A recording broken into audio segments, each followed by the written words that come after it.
how much sobriety do you have now? I stopped drinking, what is it now? 2011. Okay. So it's been a while.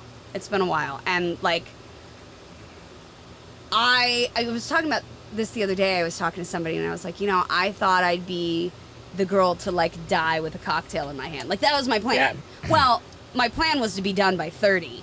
I didn't think I'd see my 30th birthday. Yeah, me either. And that was the way I lived, you know? I was like, fuck it, none of this matters.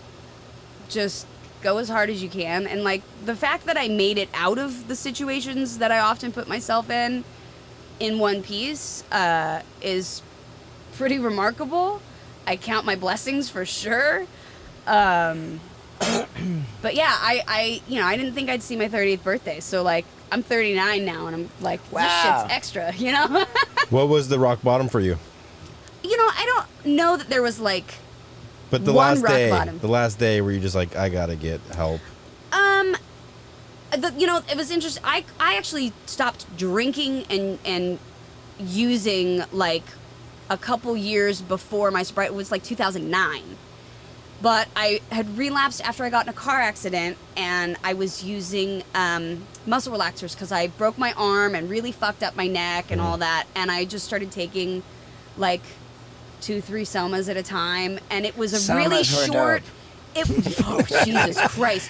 I think I wound, and I'm pretty sure I've talked about this before, but, like, I wound up at Swingers, the diner Swingers, sure. like, trying to hold a fork, and I was just like, and my friend was there, like, what's wrong? You know, and she's sober, and she was like, dude, and it had been, I don't know, maybe a month, not even, like, it was a very short time from, like, I was using them and then using them inappropriately, sure. and then it was like, I just can't do this anymore. Those things killed people. They left do. And right, I remember my doctor. If you drank on Soma, like, you might just not slurring. wake If you up. drank on somas, also if you detox suddenly off of them, Yeah. they can cause really gnarly seizures and all that. I mean, I worked in treatment for a while before coming back to Fuller House. I worked in treatment for like 5 or 6 years. Wow. And yeah, I remember, you know, that was the thing that I learned. I was like, oh, glad I didn't die. That's, you know. Right. Yeah, wow.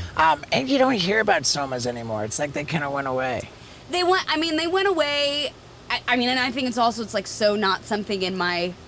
I'm Right. sure if I, you know, asked, I'm sure I could find them, but, like, it's so not even in my realm of like that anymore.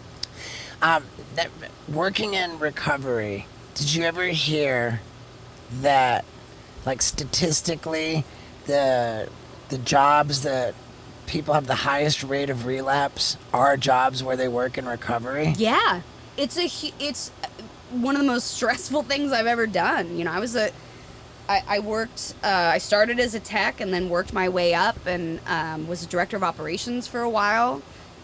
And so I oversaw, you know, a staff of like 120 people and a bunch of different houses, and, like, you know, oftentimes you're hiring people that have been there for a year and then they're moving out and they want to, you know. So I think that's part of it too, is a lot of people, even if they have the year requirement, it's hard. And it's a hard environment to work in. There's a huge burnout rate. My boyfriend now is a social worker and has his master's, and, you know, works as a case manager and social worker and therapist and all of that. And it's hard. My best friend's a therapist. She takes on people's shit all day long. Right. And it's hard, you know? It's a lot. But I did love it. I was very fortunate in that I went into the world of recovery and kind of threw myself in. I mean, I was making $10 an hour as a tech for a while and emptying trash cans, and I was like, okay, this is just what it is, and I was fine with that.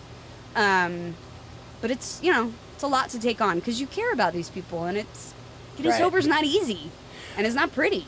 Right. It also, I think, feels pretty slippery to put your recovery out there, like, publicly. Like, I know I did that in a big way. Right. And at a certain point, like, I really kind of tried to back off of that a little bit. Yeah, I do too. Like, I don't talk about it as often anymore. Like, it's just something that I'm like, you know, it's not all that I am, and I know people are, like, always fascinated by, like, you know, like what was the worst point? I'm like, I don't know. It was all...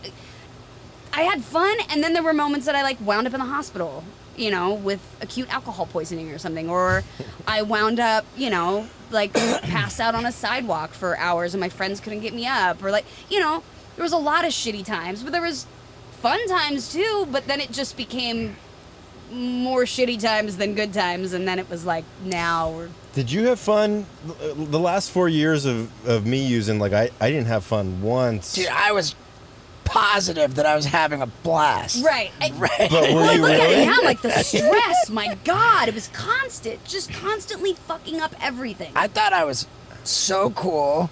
I thought that, like, I was having the greatest time, and, like, every once in a while, like, that wasn't the case. But, like, actually all the time I was awful. Also, when I had kids, that really changed it for me. Like, after I had Zoe, my older daughter, I was trying to get sober again. You know, I had quit drinking when I was pregnant, and then it was like she was born, and I was like, I mean, I went from fucking partying to being a mom, and I didn't know what the fuck I was doing. It was terrifying, and I started drinking again, and then it was like, I've got to get sober. But I will say that was the point in my life that I really dealt with the huge resentment of being adopted and of my mom not being able to get her shit together enough. Like my biological mom. Wow. I think I always held on to that resentment. Like, was it me? Why wasn't I good enough? Why wasn't I, why couldn't I change you? And I think when I got to the point after I had my daughter and I was struggling to get sober and quit drinking, and all of a sudden I realized, I was like, oh shit, this has nothing to do with her. This is my sickness and my addiction issue that I have to deal with. And suddenly it was like I understood who that my biological mother was, and that she actually did the best thing she could for me, and that how sad that she couldn't get it. You know what I mean? And it gave me a different perspective on it.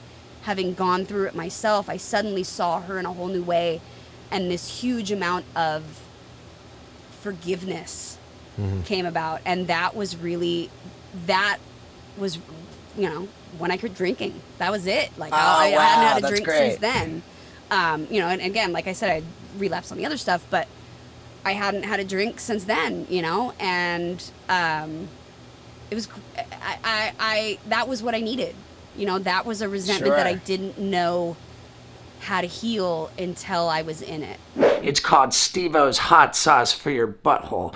And if you go on Amazon and type in Steve-O's Hot Sauce for Your Butthole and order yourself a bottle, you'd be really helping me. Because right now we're ranked number 30 on all of Amazon. And if you buy a bottle, we might go up the ladder. And that would mean a lot. So please get on Amazon and buy Steve-O's Hot Sauce for Your Butthole.